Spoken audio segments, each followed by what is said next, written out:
네, 반갑습니다.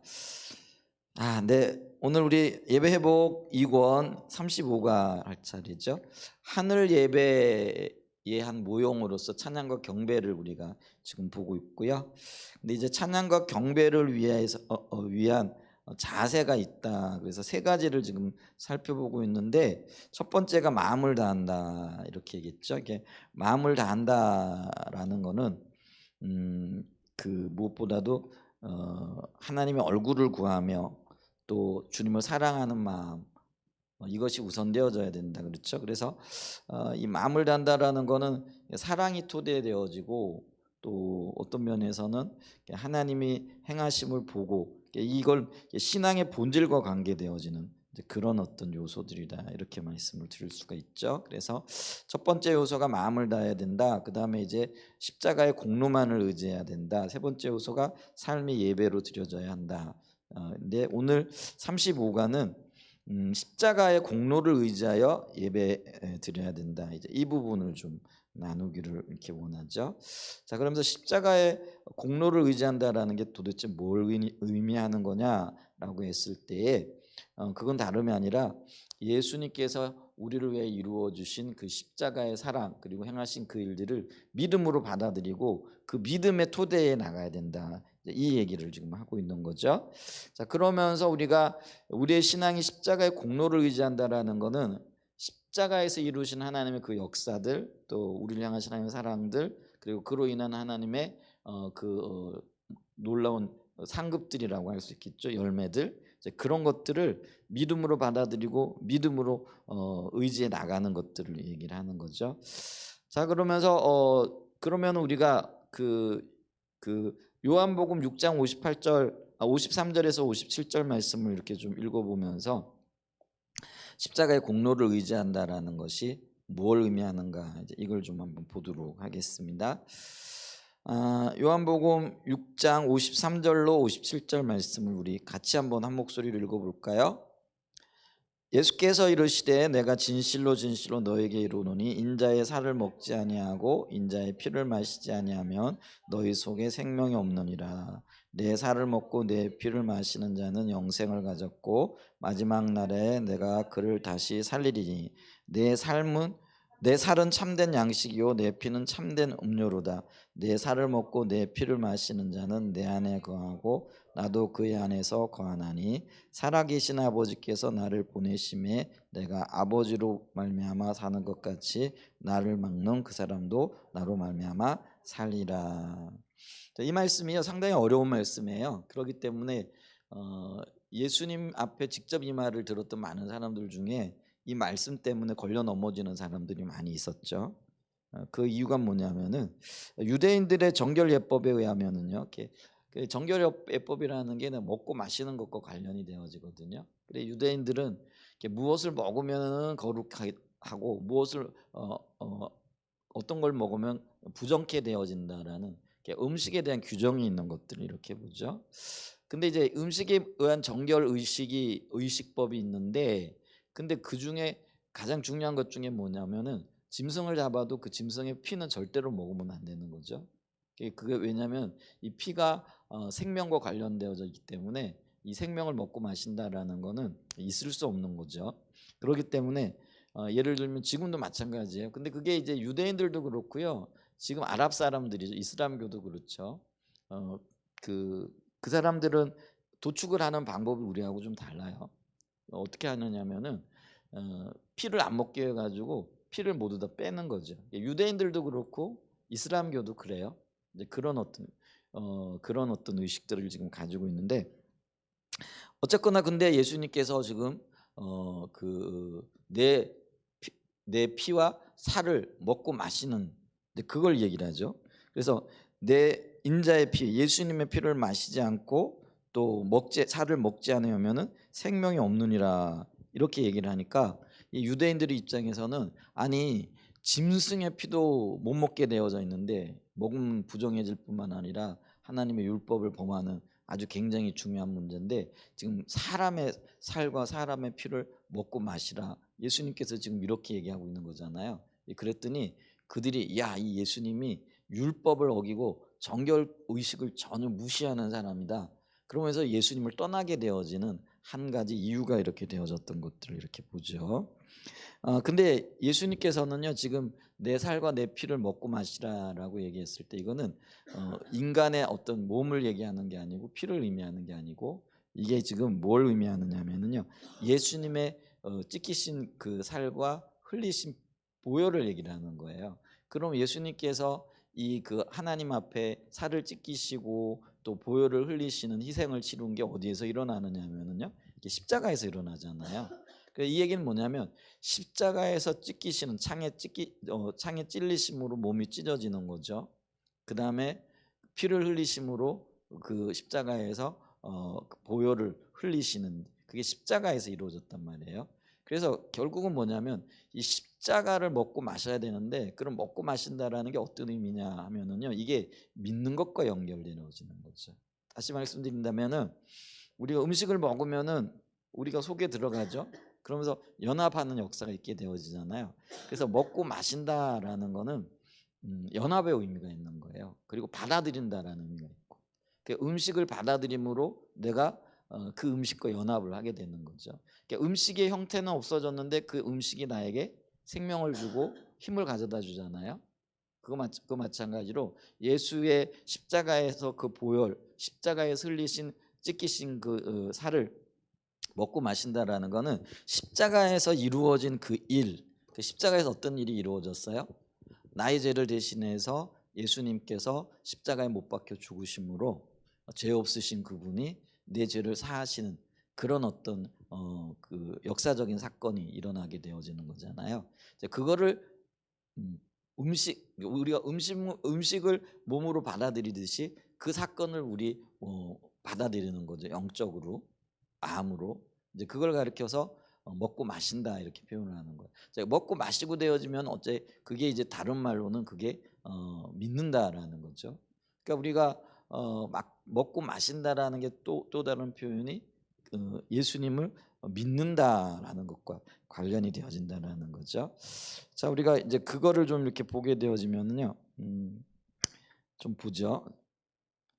이게 지금 마태복음 26장 26절과 28절에 보게 되어지면은 이제 그거를 이제 예수님께서 친히 말씀하신 거. 이거는 이제 예수님께서 마지막 유월절 잔치를 하시면서 제자들에게 하신 말씀이잖아요. 자, 보세요.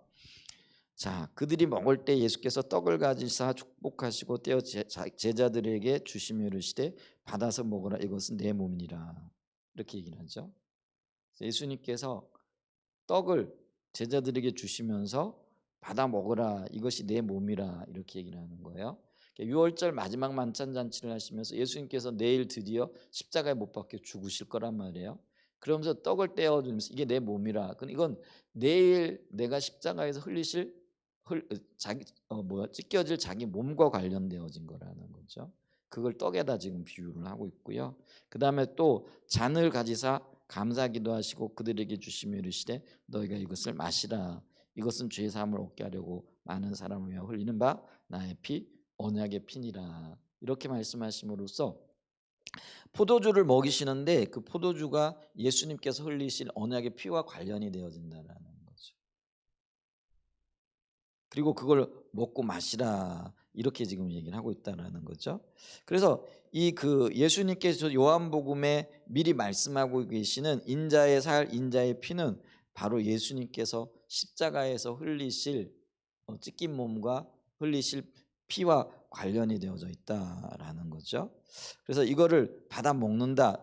이건 뭐냐면요, 영접한다라는 의미고 그 영접한다라는 말의 다른 의미는 믿는 거다라는 것을 우리가 볼 수 있다라는 것이죠. 그래서 우리가요 여기를 좀 읽어보게 되어지면은요,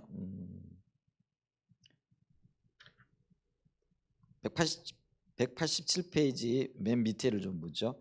자, 예수님의 살을 먹고 피를 마신다라는 말은 예수님의 십자가를 믿는 것을 말합니다. 이 사실은 요한복음 6장을 보면 알 수 있는데요. 자, 예수님께서 그 당시 유대인들에게 영생하도록 있는 양식을 위해서 일하라고 말씀하셨는데, 자, 그러자 그들은 어떻게 해야 양식을 얻을 수 있는 하나님의 일을 할 수 있는지 물었어요. 그때는 그 질문에 대해서 예수님은 하나님께서 보내실 일을 믿는 것이 하나님의 일이라 이렇게 얘기를 한다는 거죠. 우리는 하나님의 일을 원해요. 그리고 하나님의 일을 하기를 이렇게 소망하기도 하고요.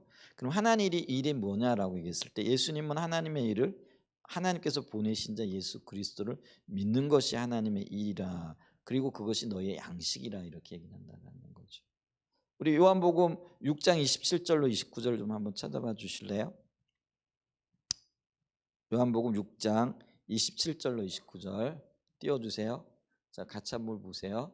읽어보겠습니다. 썩을 양식을 위하여 일하지 말고 영생하도록 있는 양식을 위하여 하라. 이 양식은 인자가 너에게 주리니 인자는 아버지 하나님께서 인치신 자니라. 그들이 묻되 우리가 어떻게 하여 하나님의 일을 하오리까? 28절 29절 예수께서 대답하여 이르시되 하나님께서 보내시는 일을 믿는 것이 하나님의 일이나. 양식과 하나님의 일이 연결되어지는데 하나님의 일이 뭐라고요? 하나님의 보내신 자 그분을 믿는 것이 너희들의 일이라 이렇게 얘기를 한다는 거죠. 자, 그러면서 이 먹고 마신다라는 걸 얘기를 할 때 이게 두 가지로 이 먹고 마신다라는 것을 얘기하고 있는데 특별히 그 요한복음 6장에 보게 되어지면은요. 자, 먼저 53절에 먹고 마신다라는 단어는요. 이게 헬라어는요. 영어처럼 시제나 이런 것들이 굉장히 분명해요. 그래서 어떤 시제가 쓰여졌느냐에서 이게 의미가 달라져 버리는 거죠. 근데 우리나라는요. 이게 뭐 우선 이게 뭐 이렇게 주어라든가 아니면 시제라든가 이런 것들이 조금 불분명해요. 그래서 우리가 그런 것들을 이해하기가 참 쉽지 않아요. 근데 헬라어는요. 그런 게 분명하다라는 거예요. 특별히 이제 53절에서 먹고 마신다. 그리고 그 54절과 56절에서 먹고 마신다. 같은 말이 쓰여져 있는데 원어에서 보게 되어지면 우리나라 말로는 그게 구분이 안 되어져요. 근데 원어에 보게 되어지면은 이게 분명하게 구분이 되어지는데 53절에 쓰여져 있는 먹고 마신다라는 이 단어는요. 이 시제가 단순 과거형이라는 거죠. 그 헬라어에서 단순 과거형은요. 과거에 한번 일어난 그 사건으로 마무리되어지는 거예요. 이게 끝난 거예요. 다시 되풀이되어지지 않는 거예요. 그러면은 여기서 이 그 먹고 마신다라는 이 말이 단순 과거형으로서 끝났다라는 거는 이거는 어떤 의미냐면은요. 그 우리가 예수 믿고 구원받는 사건과 관련이 되어지는 거예요. 그러니까 우리가 구원을 위해서는요. 예수 십자가의 공로를 어 단 한 번만 믿으면 돼요. 그리고 그게 완성이 되어진다는 거예요. 다시 뭐 되풀이해 가지고 구원받기 위해 가지고 예수 믿을 필요가 없어요. 우리가 예수 그리스도를 한 번 믿기만 하면은 우리는 이렇게 구원을 받는다라는 거죠. 그랬을 때 그 예수님께서 나를 위하여 십자가에 흘려지신 보혈과 찢긴 살을 그게 이제 십자가라고 이렇게 얘기했잖아요. 십자가의 사랑인데 그 십자가의 사랑을 내 마음에 한 번만 받아들이게 되어지면 나는 구원받은 하나님의 자녀가 되어지는 거예요. 그게 완료가 되어졌다라는 거예요. 그러니까 우리는 구원받은 하나님의 자녀로서 내가 자녀인가 아닌가 분명하게 예수 십자가의 공로를 믿었다면 그걸 다시는 뭐 이렇게 뭐 의심하거나 뭐 확인할 필요가 없는 거죠. 이제 그것도 믿음과 관련이 되어지겠지만은요. 근데 이제 문제는 54절과 56절에 나오는 이 먹고 마신다라는 시제는요. 어, 우리나라 말로는 먹고 마신다 이렇게 돼 있는데 헬라어로는 이게 현재형이라는 거죠. 근데 이 헬라어에서 현재형은요. 과거에 일어났는데 지속적으로 쭉 이어지는 사건이라는 거예요. 그러니까 과거, 현재, 심지어는 미래까지 이어지는 사건이라는 거죠. 자, 그러면은 이 구절들에서 말하는 예수님의 살을 먹고 예수님의 피를 마신다라는 말은요. 구원받는 것이 아니라는 거예요. 왜냐하면 내가 과거에 한번 구원받았잖아요. 그러면 뭐 다시 구원이 되풀이되고 또 미래까지 이어질 필요가 없다라는 거죠. 그러면은 이 구절은요.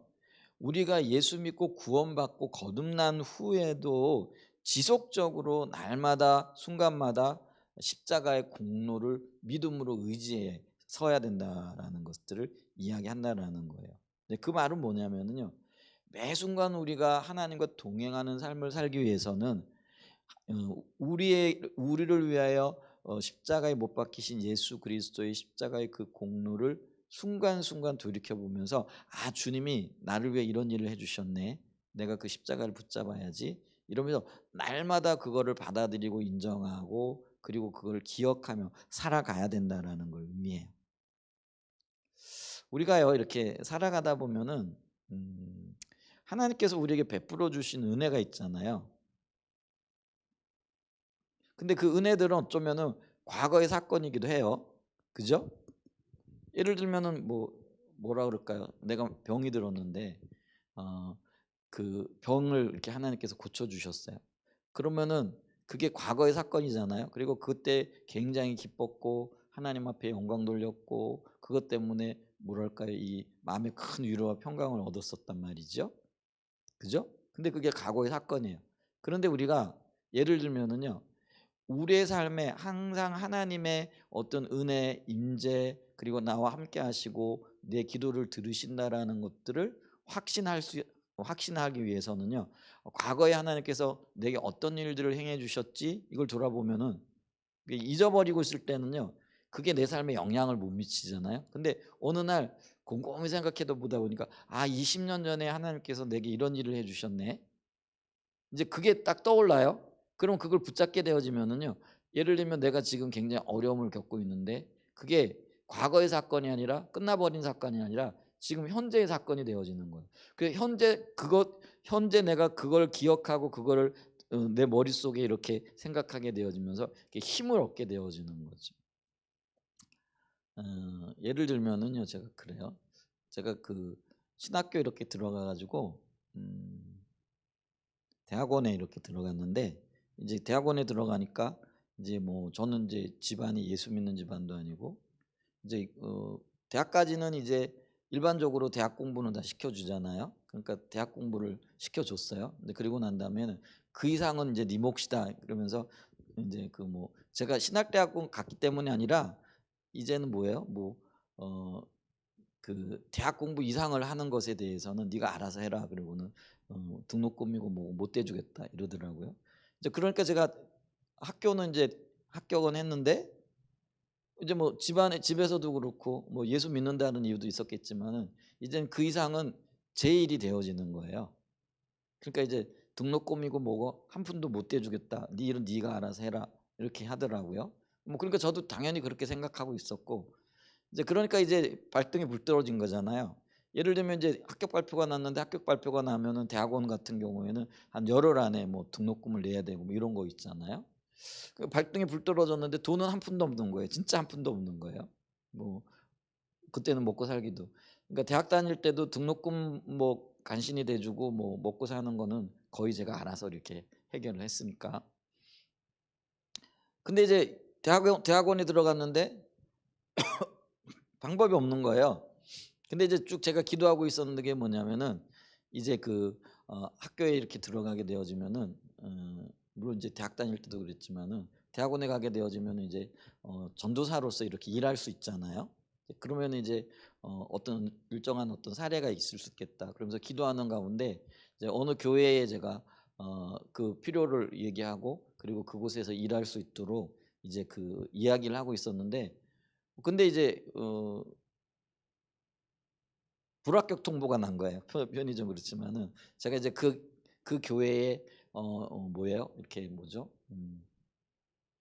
이력서를 내고 면접까지 하고 이렇게 했는데 우리 교회는 적합하지 않은 것 같다고 이렇게 결론이 난 거예요. 그래서 이제 통보를 받았어요. 근데 이제 그게 최종적인 통보가 언제 나왔느냐면은요. 이렇게 금요일 날까지 등록금을 내야 되는데 그때 이렇게 통보가 난 거죠. 저는 이제 그때 그걸 기대하고 또 기도하고 이렇게 있었던 거죠. 그러니까 이제 뭐예요? 그 금요일 날까지 등록금을 내야 되는데 금요일 날 이제 저를 못 쓰겠다 그러니까 이제 저는 이제 그때 쓰게 되어지면 등록금도 좀 대주고 그런 어떤 이제 이 제한을 지금 하고 있었던 상태인 거죠. 그러니까 이제 그 어떤 면에서 물 건너 간 거잖아요. 현실적으로는. 그래서 이제 제가 그때 이제 서울에서 이제 그때는 이제 뭐예요?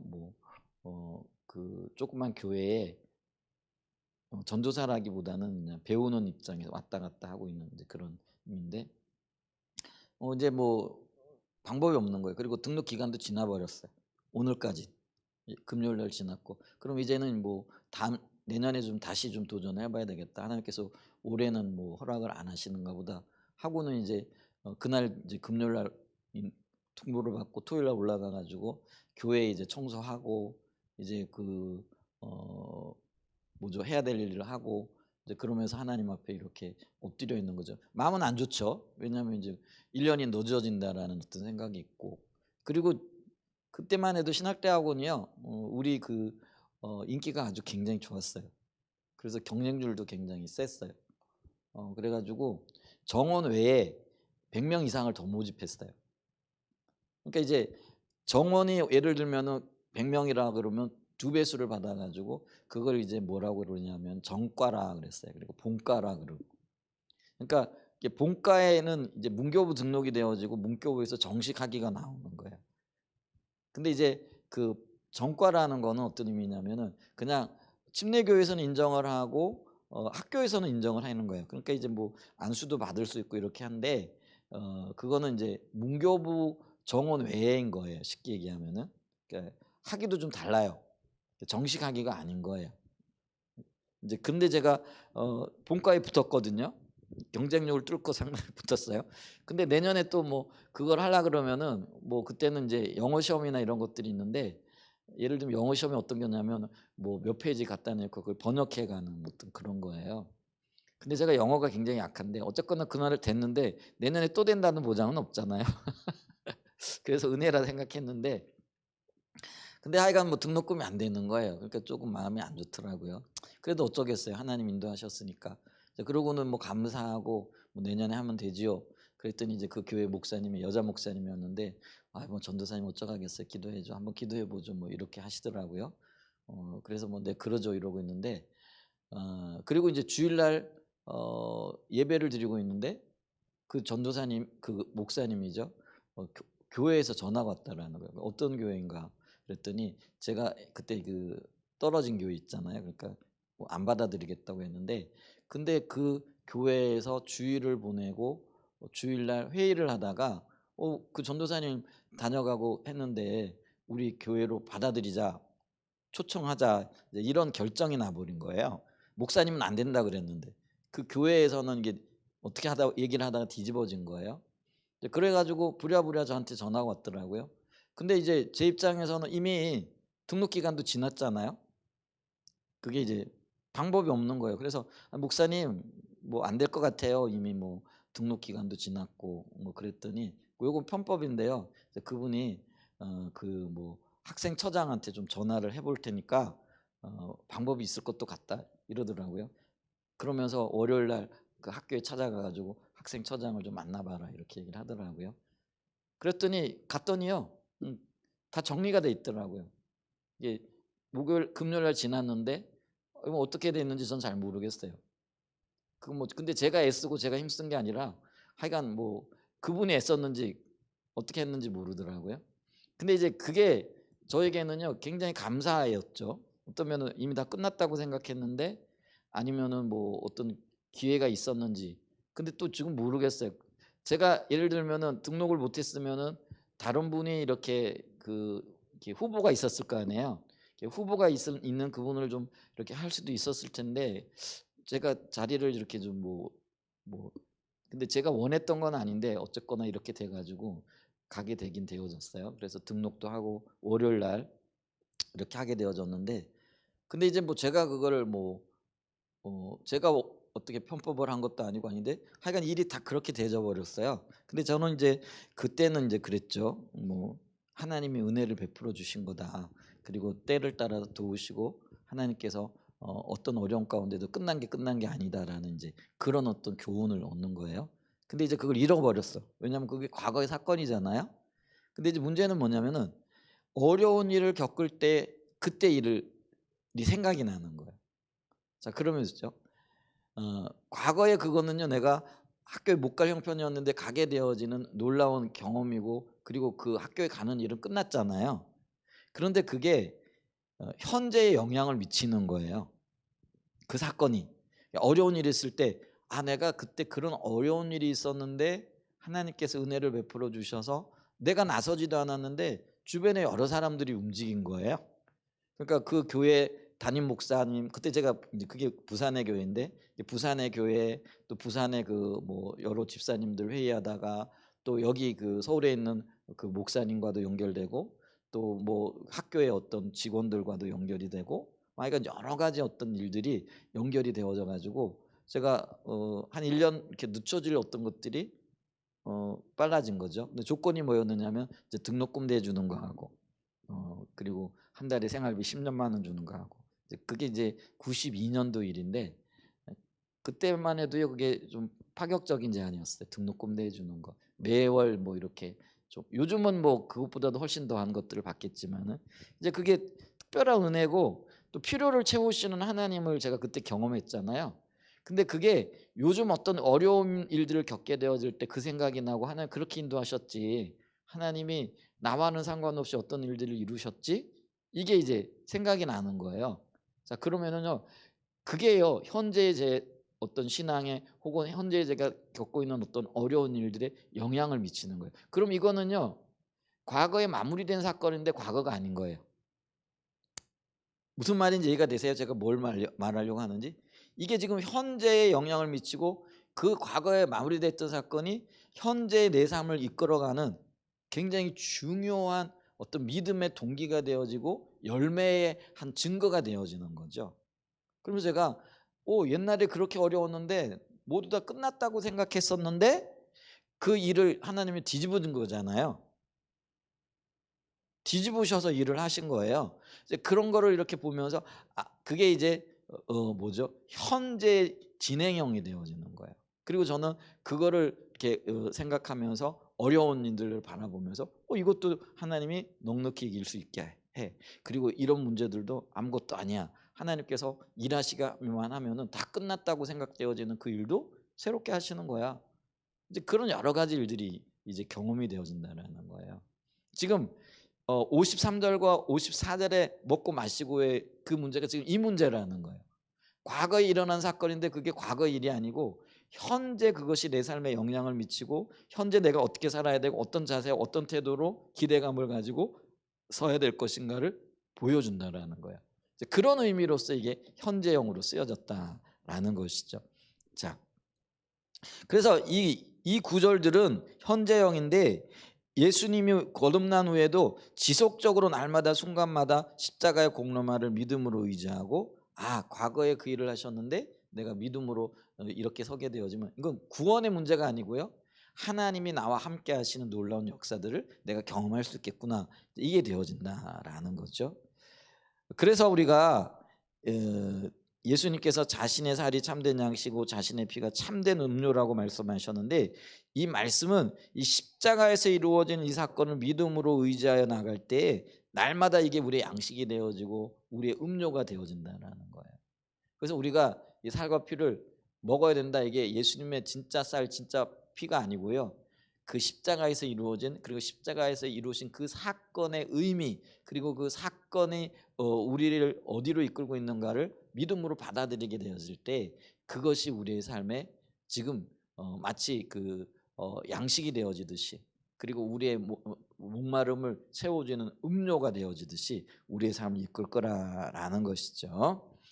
자, 그러면서 우리가 이 말씀을 이렇게 기억하면서 예수님은 우리가 이렇게 날마다 순간마다 예수님의 십자가의 공로만을 믿음으로 의지하여 현재형으로 설 때 하나님과의 친밀한 교제 가운데 설 수 있고 하나님 중심적인 삶을 살 수 있다라고 얘기하고 있다라는 거죠. 그게 이제 우리가 그 요한복음 14장에 보게 되어지면 예수님이 우리 안에 우리가 예수님 안에, 이게 연합의 의미잖아요. 하나가 되어지는 그런 의미라는 거죠. 자, 그래서 우리가 예수님께서 하나님 앞에서 그런 자세와 태도로 서셨던 것처럼 우리도 날마다 십자가를 의지하고 날마다 십자가를 먹고 마시고, 그리고 십자가에서 이루어진 그 사건의 의미, 그리고 그것이 우리에게 가져다 준 영향력, 이런 것들을 우리가 믿음으로 받아들이고 서게 되어질 때에 그게 하나님 중심적인 삶이고, 그리고 그것이 우리가 찬양과 경배를 드릴 때도요 우리가 예배할 수 있는, 그리고 찬양과 경배를 할 수 있는 그런 기본적인 어떤 그런 근거가 되어진다라는 것들을 얘기한다라는 거죠. 자, 그러면 왜 예수님의 십자가가 이렇게 중요한가 얘기했을 때, 왜 우리가 믿어야 되는가라고 얘기했을 때 예수님께서 지신 십자가를 통해서 우리가 하나님께로 나가는 길을 얻었기 때문에 그렇다라는 거죠. 그래서 히브리서 10장 19절을 읽어보면은요, 한번 읽어볼까요? 히브리서 10장 19절 말씀. 자, 시작. 그러므로 형제들아, 우리가 예수의 피를 힘입어 성소에 들어갈 담력을 얻었노라. 예, 성소라는 거는 하나님의 임재가 있고 또 하나님이 거하시는 곳을 얘기하잖아요. 근데 우리가 성소에 들어간다, 이건 이제 구약적인 배경을 통해서 얘기를 하고 있는데, 구약 시대에 제사장들이 성소에 들어갈 때는요, 속죄의 그 짐승을 잡고요, 그 짐승의 피를 가지고 속죄를 드리기 위해 나갔던 것들을 이렇게 보잖아요. 이게 피 없이는 못 가는 거예요. 마찬가지로 우리가 하나님 앞에 나갈 때는 예수님께서 우리를 위해 흘리신 피, 그거 없이는 못 나가는데, 그것이 바로 우리의 믿음을 통해서 우리가 의지하여 나가는 거라는 거죠. 그래서 예수 십자가가 우리가 하나님의 성소, 또 하나님의 은혜, 하나님의 보호자로 앞에 나갈 수 있는 그런 근거가 되어진다는 거죠. 그래서 우리가 그걸 통하여 나가게 되어진다라는 것들을 우리가 알 수 있죠. 자, 그러면서 히브리서 9장 24절 보면은요, 자, 히브리서 9장 24절과 25절, 26절을 보면은요, 그리스도께서는 참 것의 그림자의 손으로 만든 성소에 들어가지 아니하시고 바로 그 하늘에 들어가사 이제 우리를 위하여 하나님 앞에 나타나시고 대제사장이 해마다 다른 것에 피로서 성소에 들어간 것 같이 자주 자기를 드리려고 아니하실지니 그리하면 그가 세상을 창조한 때부터 자주 고난을 받아서 할 것이로되 이제 자기를 단번에 제물로 드려 죄를 없이 하시려고 세상 끝에 나타나셨느니라. 그래서 예수님께서는요, 구약 시대에는 매번 주님 앞에 나갈 때 혹은 하나님 앞에 나갈 때 짐승을 잡아 그 피를 가지고 나가는데, 이제는 영원한 제물이 되시고 또 대제사장이 되신 그 예수님께서 단 한 번에 더 이상의 이제 반복이 필요 없이 자기의 피를 가지고 하나님 앞에 나가는 길을 열어놓았다. 그걸 우리에게 말하고 있다라는 것이죠. 자, 그거를 190페이지에 좀 한번 보죠. 자, 구약의 제사가 아니라 예수님께서 자기 몸을 속죄의 제사를 드렸다, 이렇게 시작을 하죠. 자, 그러던 중 예수께서 오셔서 인류의 죄를 위한 속죄의 제사를 드리셨습니다. 예수님께서 드리신 속죄의 제사는 구약 시대에 드려진 속죄의 제사와 세 가지 면에서 근본적인 차이가 있습니다. 첫째, 여기 중요해요. 예수님은 그 제사를 이 땅에 있는 지성소가 아니라 바로 그 지성소의 본체인 하늘의 성소에 드렸다라는 거죠. 둘째, 예수님은 짐승의 피를 가지고 드리신 것이 아니라 자신의 피를 가지고 드리셨다라는 거죠. 셋째, 예수님은 매년 반복될 수밖에 없는 불완전한 제사를 드리신 것이 아니라 단번에 영원한 제사를 드리심으로 영원한 속죄를 이루셨다라는 거예요. 그래서 이 구약의 짐승의 피가 예수님께서 지실 피를 그 상징적으로 보여진 거죠. 근데 그거는 한계가 있었다라는 거죠. 이 땅에서, 그리고 뭐냐면은요, 짐승을 가지고 매년 드렸다라는 거죠. 근데 불완전하기 때문에 그렇다라는 거죠. 근데 하나님의 아들이신 예수님 완전하신 분이기 때문에요, 이 땅에서가 아니라 하늘의 성소에 자신의 몸과 살을 드리셨고요. 그리고요, 그것은 불완전한 제사가 아니라 단번에 드려진 영원한 제사였기 때문에 이제는 더 이상의 피가 필요 없다라는 거죠. 그걸 이제 이루기, 그게 이제 예수님의 십자가의 보혈의 의미다라는 거죠. 자, 그래서 우리는 그 예수님의 십자가의 피를 입어서 이제는요, 그 하나님의 보좌 앞에 담대히 나갈 수 있었다라는 거죠. 자, 그래서 여기 보면은요, 그래서 우리는 예수님의 피를 힘입어 하나님의 보좌 앞에 담대히 나갈 수 있게 되었는데, 이 구절에서 성소는 예루살렘 성전의 지성소를 가리키는 단어인데, 그런데 여기서는 그 지성소의 본체인 하나님의 보좌를 의미하고 있습니다. 그래서 신약 성경은 모든 성도들을 왕 같은 제사장들이라고 부르고 있다라는 것이죠. 자, 그래서 히브리서 10장 20절을 좀 읽어보라, 이렇게 얘기를 하죠. 자, 여기 읽어보면 이렇게 얘기하죠. 그 길은 우리를 위하여 휘장 가운데로 열어놓으신 새로운 살 길이요 휘장은 곧 그의 육체니라 이렇게 얘기를 하고 있죠. 자, 이 사건의 의미를 좀 읽어보면은요. 요게 이제 배경이 되어지는 게 그 예수님께서 그 십자가에 못 박혀 죽으실 때에 성소와 지성소를 나누고 있었던 휘장, 커튼이죠. 두꺼운 휘장이 저절로 찢어질 수가 없는데 찢어지게 되어진 거죠. 이제 그게 하나님이 하신 일이라 이렇게 얘기를 하는데, 자 보세요. 자, 이 구절의 배경에는 예수님께서 십자가에 못 박혀 돌아가실 때 일어났던 한 가지 사건이 놓여 있습니다. 예수님께서 십자가에 못 박혀 돌아가시는 순간 예루살렘 성전의 지성소 앞에 드리워져 있던 휘장이 위에서부터 반으로 쫙 갈라졌습니다. 구약 시대에는 지성소가 휘장으로 의해 가려져서 대제사장을 제외하고는 아무도 그곳에 들어갈 수 없었죠. 대제사장도 오직 속죄일에만 짐승의 피를 가지고 그곳에 들어갈 수 있었는데, 예수님께서 십자가에서 돌아가시는 순간 휘장이 찢어짐으로써 지성소와 사람들에게 개방이 되어졌다라는 것이죠. 그래서 우리가 하나님의 성소 앞에 거리낌 없이 나갈 수 있는 그런 기회를 얻게 되어졌다라는 거죠. 근데 이 땅에서 보여지는 성소는요, 보여지지 않는 하늘 성소를 상징적으로 나타내는 거예요.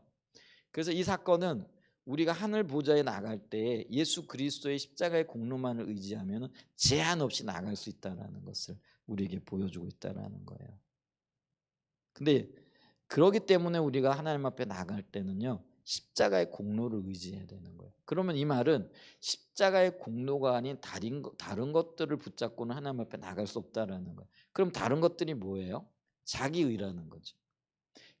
자기의라는 거는요, 주님 앞에서 하나님을 위하여 자기가 행하는 어떤 종교적인 열정, 열심, 그리고 의식들, 이런 것들이 있을 수 있는 거죠.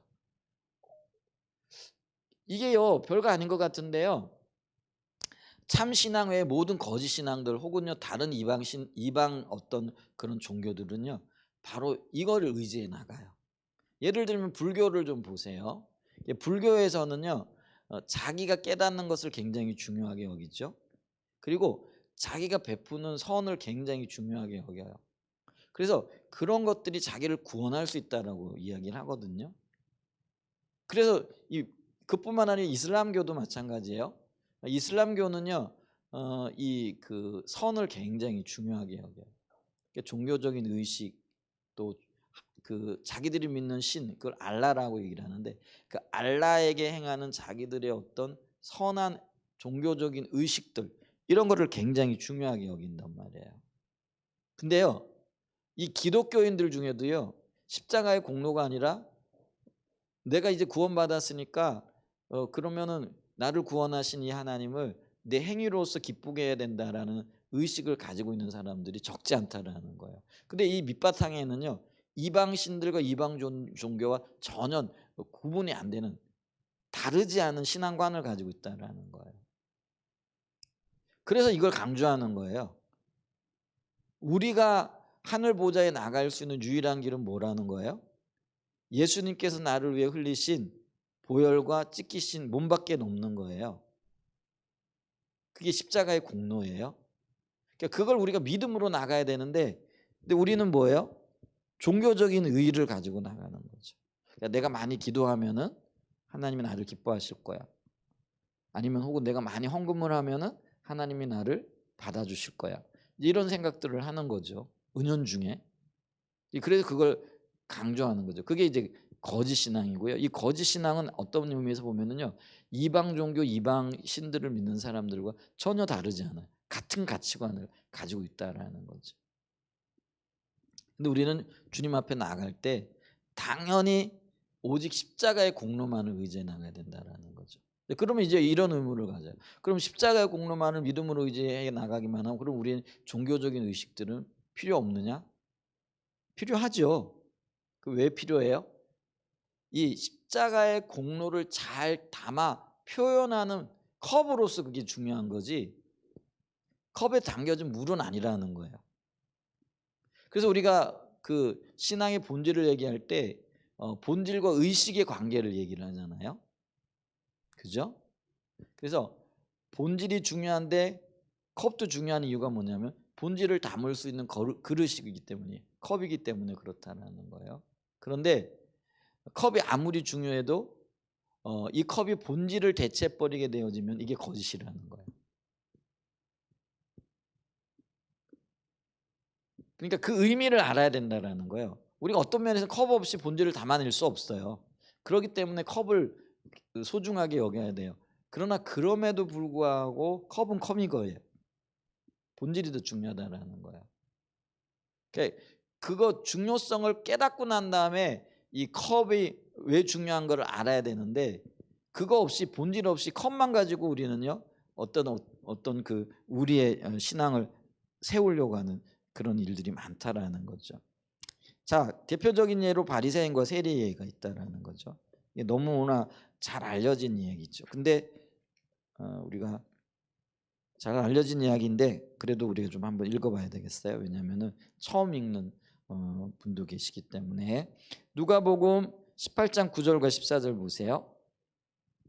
종교적인 의를 의지하여 나가는 사람.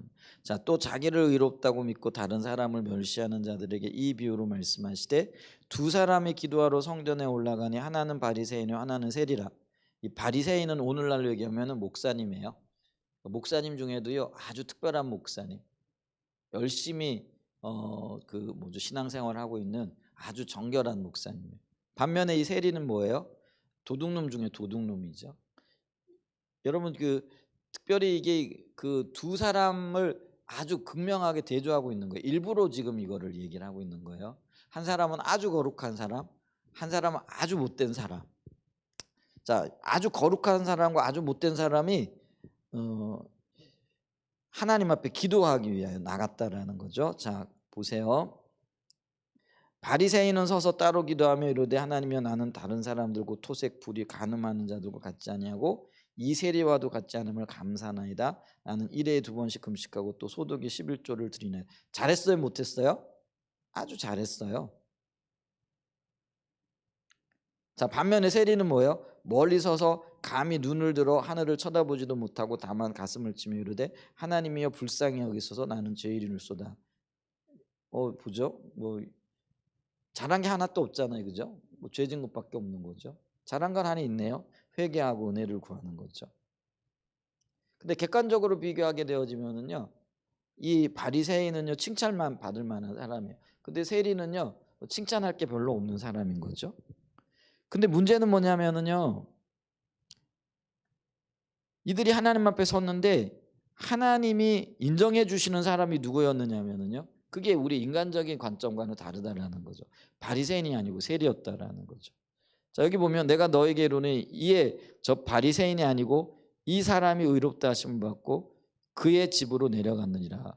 무릇 자기를 높이는 자는 낮아지고 자기를 낮추는 자는 높아지리라 하시니라. 자, 이게 뭘 의미하느냐면요, 바리새인은 자기가 행한 거를 위해, 나는 일회에 2번씩 금식하고 나는 11조를 드리고 나는 구제도 열심히 하고, 그러면 자기가 행한 것에 초점을 맞춰요. 근데 이 세리는 어떻게 하는 거예요? 나는 내세울 게 아무것도 없어요. 그러니까 나는 하나님밖에 없어요. 하나님의 긍휼과 자비를 의지하는 거죠. 여러분, 하나님의 긍휼과 자비가 십자가에서 묻어나오잖아요.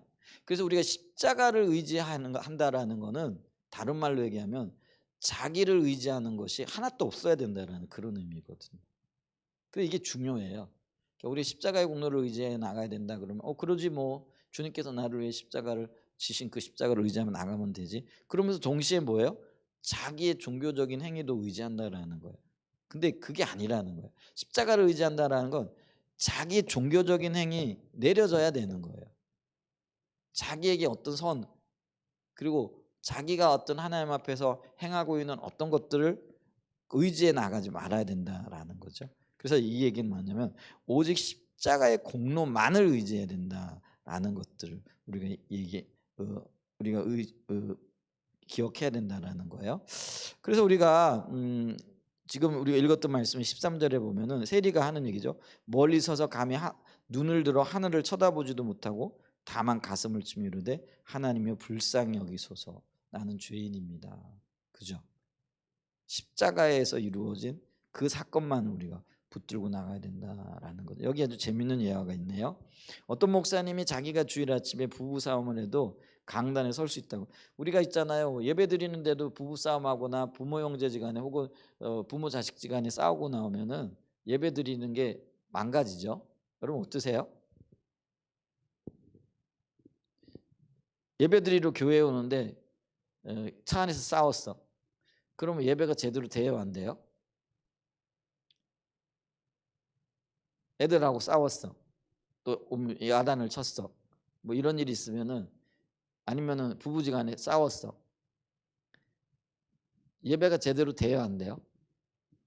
돼요? 감사해요. 되니까. 근데 안 되잖아요. 대부분 안 돼요. 왜냐면 그게 마음이 상하거든요. 그리고 또 이렇게 와가지고 기도하면서 내가 왜 못 참았을까? 또 혹은 뭐예요? 저것이 저렇게 괘씸하다. 뭐 이런 어떤 복잡한 생각들 때문에 예배가 제대로 안 되는 거죠. 근데 예배가 잘 안 되는 이유가 뭐냐면 자기에게 초점이 맞춰져 있기 때문에 그렇다라는 거예요. 근데 십자가의 공로만 의지하는 사람은 뭐예요? 내가 그러지. 그러니까 십자가가 필요하지. 그러면서 즉각적으로 그냥 주님 앞에 선다라는 거예요. 근데 목사님이 부부싸움을 했으니 이게 찬양과 경배는 제대로 되고 말씀이 제대로 전교되겠어요? 야, 목사가 돼가지고 뭐 이러니 저러니 생각할 거 아니에요. 근데 그게 자기를 의지한다라는 거예요. 근데 이 목사님은 부부 싸움을 해요. 근데 강대 앞에 서면서도 그래 내 모습이 그렇지 뭐 그러니까 내가 주님의 은혜가 필요한 거지 하고는 그냥 당당하게 쓰는 거예요. 그게 히브리서 4장 16절 말씀이잖아요. 우리가 주님의 보좌 앞에 나갈 때 뻔뻔스럽게 나간다라는 거죠. 자기 모습이 안 보이니까. 우리가 구원받는 것도요. 내가 의로워서 받는 게 아니에요. 여러분 자기 의로 구원받는 사람이 누구나 있고 몇 사람이라 단 한 사람도 없다란 말이에요. 그리고 우리 구원을 받는 유일한 의는 뭐예요? 십자가의 공로밖에 없다라는 거예요. 그러니까 뻔뻔스럽게 서야죠. 그거 의지해서. 그런 은혜가 저와 여러분들에게 있기를 축복합니다. 왜냐하면 여기 있잖아요. 자신의 선함으로 설교하는 게 아니라는 거예요. 그리고 내가 그곳에 설 자격이 있어서 서는 것이 아니라는 거죠. 내 속에 그곳에 설 만한 어떤 선한 것도 없지만 오직 예수 십자가의 공로만 의지하여 선다라는 거죠. 그러기 위해서는 우리가요. 우리의 의가 되시는 예수님만을 간절히 찾는 게 필요해요. 이게 이제 우리의 또 기본적인 자세잖아요. 이게 이랬잖아요. 그래, 뭐 십자가의 공로만 의지하면 되지 그러면서 마음대로 살라는 그런 의미가 아니에요. 마치 그게 방패막이가 되고 그리고 변명거리가 되고 어떤 분들은 그래요. 아유 뭐 마치 있잖아요. 그게 자기 모든 행동들을 정당화시켜주는 것처럼 생각하고 그걸 갖다가 남용한다라는 거죠. 근데 그게 아니고요. 배고픈 마음을 가지고 십자가의 공로를 의지하고 찾고 그리고 그 공로만을 의지하기 위해서는요. 무엇보다도 주님과 동행하는 삶을 살기 위한 몸부림이 필요하다는 거예요. 그러니까 이게 늘 항상 같이 가요. 근데 이게 뭐냐면은 은혜와 그 은혜에 따른 책임이 같이 가는 거예요. 그러니까 십자가에서 우리로 의 흘리신 보혈은 은혜잖아요. 자비고요. 그죠?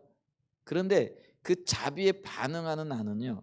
책임감이 있어야 된다는 거예요. 그게 이제 인간의 자유의지를 인한 선택인 거예요. 그러니까 십자가의 공로를 의지하기 위하여 그 십자가의 공로만을 붙잡는 게 필요한 거예요. 그래서 이게 늘 같이 가요. 하나님의 은혜와 우리의 책임이 같이 가야 되는 거예요. 그럴 때 이게 온전해지는 거예요. 근데 우리의 책임은 내버려 두고 은혜만 강조하게 되어잖아요. 그럼 어떤 현상이 나타나면 그게 방종이 되어지는 거예요. 방종이 되어지는 거예요. 그래서 우리가 목회자가 부부싸움을 하고 와서도 주님의 십자가의 공로를 의지하여 산다 그 얘기는 뭐냐면요. 한편으로는 주님을 더 절박하게 찾는다라는 거거든요. 그 모든 것들에 맡겨버리고 뻔뻔스럽게 예를 들면은 나는 책임이 없어 이게 아니라는 거예요. 그게 같이 가야 되는 거예요. 그래서 어떤 면에서 절박하게 찾지 않으면은요, 이 십자가의 공로가 어떤 면에서는요, 뭐 누려지지도 않고 느껴지지도 않고 의지할 수도 없는 거죠. 찾으니까 또 만나게 되고 또 의지하게 되어지고 또 그것으로 인하여 새 힘을 얻게 되어지는 그런 역사들이 나타나게 되어진다라는 것이죠. 자, 그래서 이 의 대신 예수님만을 간절히 구해야 되는데 그 중요한 성경 구절이 고린도전서 1장 30절이라는 거예요. 고린도전서 1장 30절 너희는 하나님으로부터 나서 그래서 예수 안에 있고 예수는 하나님으로부터 나와서 우리에게 지혜와 의로움과 거룩함과 구원함이 되셨으니. 자, 여기서 굉장히 중요한 말이 하나 있는데 그게 되셨다라는 단어라는 거예요.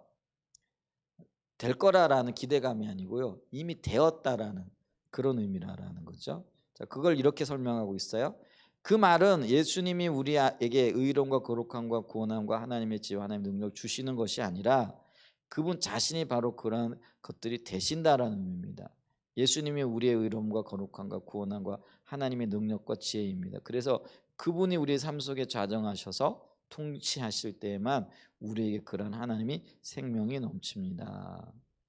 자, 그러기 때문에 어떻게 된다라는 거예요? 우리가 그분을 구해야 된다는 거예요. 우리가 그분을 구하여 나갈 때, 자, 마지막 문단을 보면 우리는 하나님께 예배로 나갈 때 그분을 구하여 나갈 때 이런 의미죠. 우리 속에 세상과 죄를 이기름도 거룩한 삶을 살 수 있는 능력도 하나님 말씀대로 살 수 있는 능력도 없음을 인식하고 의로움과 거룩함과 하나님의 능력이 되시는 주님을 간절히 구하여 나가야 한다라는 것이죠. 이게 같이 간다라는 거죠. 주님을 간절히 찾는 건 내 책임이라는 거예요.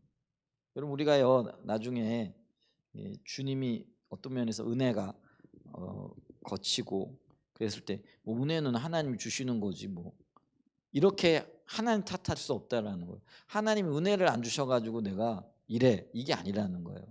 하나님의 은혜를 받기 위해서 우리가 해야 될 게 뭐라는 거예요? 간절히 구해야 된다라는 거예요. 간절히 구하지 않아서 은혜가 없었어요. 근데 우리는 십자가의 공로만 의지하면 된다며, 그러면 그게 가능하다 그러면서 구하는 어떤 책임을 회피하는 거죠. 그리고 마치 모든 책임이 하나님에 있는 것처럼. 아니라는 거죠. 하나님을 간절히 구하여 나갈 때에 그 십자가의 공로가 내게 실제가 되어지는 그런 은혜가 있게 되어진다라는 거죠.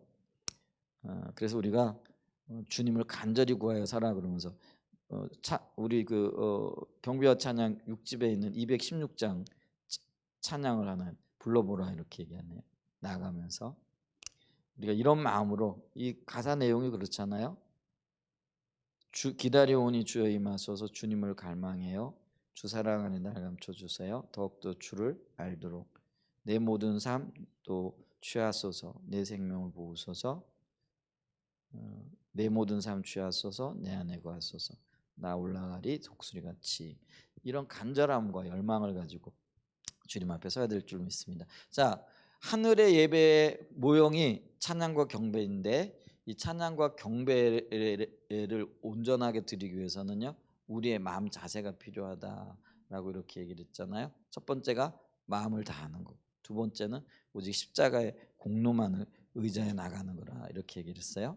그리고 또 하나가 삶의 예배인데 삶이 같이 가야 된다는 건데 그거는 다음 주에 좀 살펴보도록 하겠습니다. 오직 십자가의 공로만을 의지하여 나가되 그분을 간절히 찾는 것이 필요하다라는 거죠. 십자가만을 의지한다라는 건 자기의 공로가 내려져야 된다는 거죠. 하나님의 공로만을 붙잡아야, 공로만이 유효하다는 사실, 그것이 포함되어진 겁니다. 이렇게 주님과 교제하는 가운데 더 큰 은혜가 또 예배의 임재를 또 하나님의 영광을 누리는 저와 여러분들이 될 수 있기를 예수님의 이름으로 참 축복하고 축원드립니다. 기도하겠습니다.